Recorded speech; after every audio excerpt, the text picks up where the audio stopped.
Most men today are ruled by everyone except themselves. They wake to alarms they didn't choose, work jobs that drain their spirit, and fall asleep scrolling through lives that aren't theirs. They've become subjects in their own existence, peasants in kingdoms they were meant to rule. But here's what Jung understood. Every man carries within him the archetype of a king. Not a tyrant, not a dictator, but a sovereign force that brings order to chaos, clarity to confusion, and purpose to the void. The question is, why have so many men abdicated their throne? There's a crisis of leadership happening inside the modern man, not in boardrooms or battlefields, but in the quiet moments when he looks in the mirror and sees a stranger wearing his face. Jung called this the loss of the self, when a man becomes so disconnected from his inner authority that he starts taking orders from everyone else's expectations. Think about it.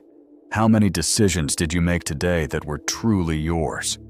Not influenced by social media algorithms, not dictated by cultural scripts, not performed for an audience that exists mostly in your head. The modern man has become a puppet king, sitting on a throne, while invisible strings control his every move. Jung spent decades mapping the human psyche, and what he found was revolutionary. Inside every man exists what he called the king archetype, a primordial pattern of consciousness that represents our capacity for self-governance, wisdom, and benevolent power. But here's where it gets dark. When a man fails to embody his inner king, he doesn't become free. He becomes enslaved by shadow versions of power, either the tyrant who dominates others to feel strong, or the weakling who surrenders his authority to avoid responsibility. The symptoms are everywhere. Men enslaved by their impulses because they can't rule their desires. Men exploding in rage because they've lost control of their inner kingdom. Men collapsing into depression because they've abandoned the throne of their own life. These aren't moral failings. They're archetypal crises. When the king archetype remains unconscious, it doesn't disappear. It manifests as chaos. But Jung saw something else, something most people miss. The king isn't born, he's forged. Through a process Jung called individuation, a man must descend into his own psychological underworld, face the dragons of his unconscious, and emerge with the crown of self-knowledge. This isn't self-help. This is archetypal alchemy. And to understand it, we need to see what happens when men fail this descent, when they let the shadows rule instead. That's where we go next. Let me tell you about a patient Jung once treated, a successful businessman who had everything society said should make him happy. Money, status, a beautiful family. But he came to Jung because he felt like a ghost haunting his own life. During their sessions, the man revealed a recurring dream. He was in a magnificent throne room, but the throne was empty, and he was sweeping the floors. Jung recognized this immediately. The man had all the external markers of success, but had never claimed his psychological sovereignty. He was a servant in his own psyche, maintaining a kingdom with no king.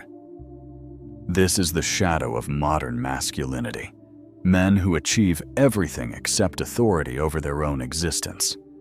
The king archetype, as Jung mapped it, has 4 essential qualities.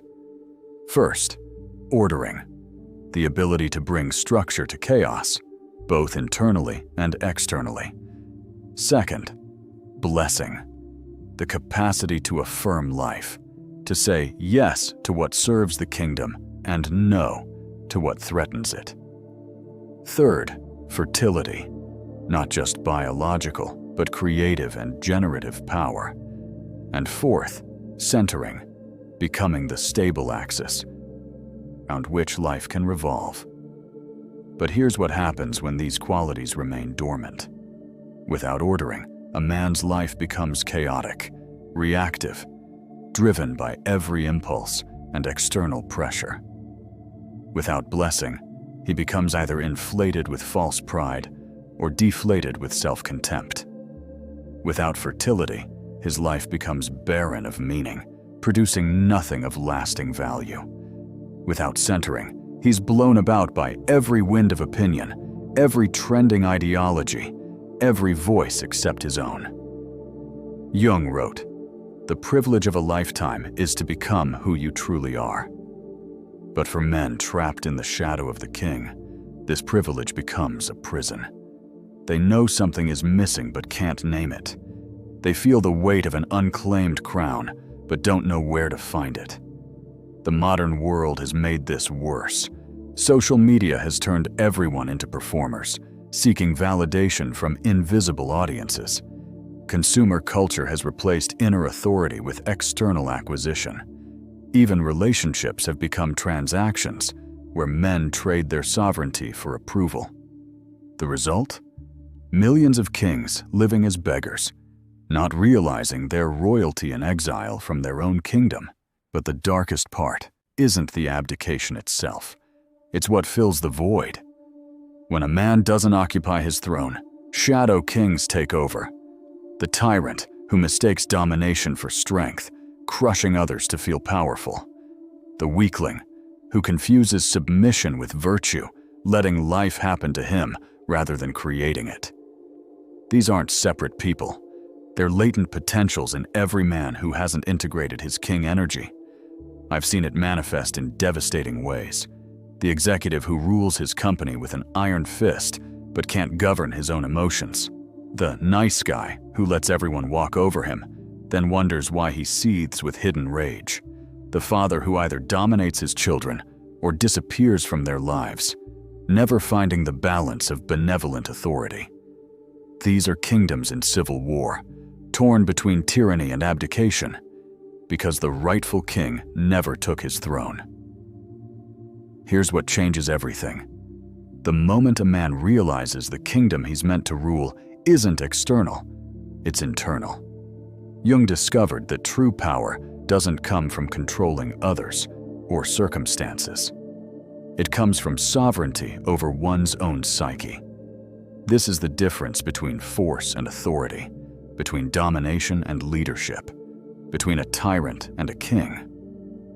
The integrated king doesn't need to prove his power because he embodies it. He doesn't chase validation because he's the source of his own blessing. He doesn't manipulate others because he's learned to govern himself. This is what Jung meant by individuation, becoming undivided, whole, sovereign. But this realization comes with a price. To claim your throne, you must first see how long you've been in exile. You must face the shadow kings you've let rule in your absence. You must confront every place where you've traded sovereignty for safety, authority for approval, power for comfort. The path back to the throne isn't through force, it's through consciousness. Start by asking, where in my life am I not the king? Where do I let others' opinions override my inner knowing? Where do I seek permission for decisions that are mine alone to make? Where do I act from weakness disguised as kindness or cruelty disguised as strength? Jung understood that the king archetype isn't about dominating others. It's about creating order from chaos, starting with the chaos within. It's about blessing what deserves to flourish and cutting away what needs to die. It's about generating value, meaning, and direction from the center of your being. Most importantly, it's about taking responsibility for the kingdom of your own life. This is why so many men feel lost today. They're waiting for someone to hand them a crown, not realizing they must forge it themselves. They're looking for external validation of their authority, not understanding that true kingship is self-ordained. They're trying to rule others before learning to rule themselves. The psychology of the king isn't about becoming perfect or invulnerable. Jung knew that every archetype has its shadow, and the king is no exception. But when a man consciously inhabits his king energy, something profound happens. He stops being at war with himself. He stops seeking power over others because he's found power within. He stops fearing chaos because he trusts his ability to create order.